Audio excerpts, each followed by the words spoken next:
Why just one more tweak quietly ruins good creative work. Sometimes you think your art is pretty good, but you keep going anyway. One more small change, a little tweak, then another.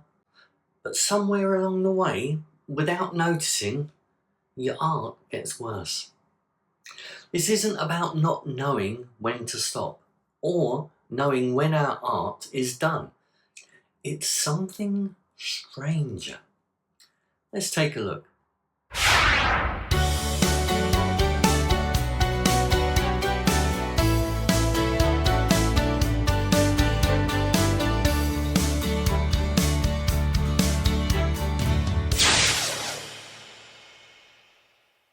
Hello, Darren here, The Creative Minimalist, www.thecreativeminimalist.com, sharing the highs and the lows of my creative journey. If you'd like to come along for that ride, please like and subscribe. Now, let's see, why did that piece of art go all weird? Your own senses work against you. Sensory habituation. It means the more times you experience the same thing, the weaker your reaction to it gets. At first, you notice everything clearly, but the more you listen to the same bit of music or read the same sentence, your brain starts to switch off. It stops paying full attention. This is a bit worrying for our art. The more times you go over it, the less clearly you're actually seeing or hearing it. So the changes you make on the 40th listen might not be real improvements. They might just be reactions to a duller, flatter version of your creation, not the real art. The art itself can actually get worse. This isn't just about your judgment. Sometimes the art really does get worse. Painters have a word for this: mud. It happens when a painting gets reworked too much. The colours turn dull and grey. The painting loses its life. Sculptors know this with clay too. Too much handling makes the clay tired and soft. It loses its detail. It can even start to crack. And musicians call it ear fatigue. Not so much an earworm as an earache.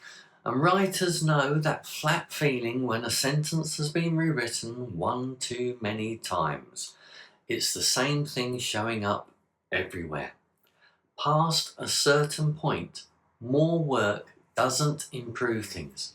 It wears them down. So a tip: watch for the moment when a change starts undoing your last change instead of building on it. That's usually a sign to stop. Why fresh eyes and ears matter. If your senses get worn down, the fix is simple. Take a break. Stepping away and coming back later helps you see or hear the work clearly again. This isn't time wasting, it's necessary. That's why experienced creatives build breaks into their process on purpose. A day away from a mix, a week before final edits on a book, coming back to a painting once it's dried with eyes that haven't been staring at it all day. Nope, no jokes about watching paint dry from me. The break isn't putting things off. It's the only real way to see your art clearly again.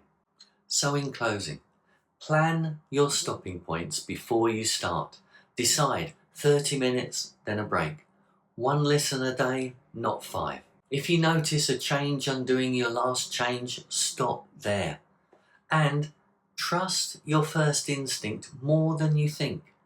The art you made with fresh eyes and ears is often closer to what you intended than the 40th version your tired senses talk you into. I'm off to take a listen to the track I was working on yesterday, with fresh ears and renewed energy. Do you need to take a break or get back to a piece having rested? If this has resonated, then do follow, like and subscribe. In the meantime, stay safe, keep creating, and I'll see you soon. Bye.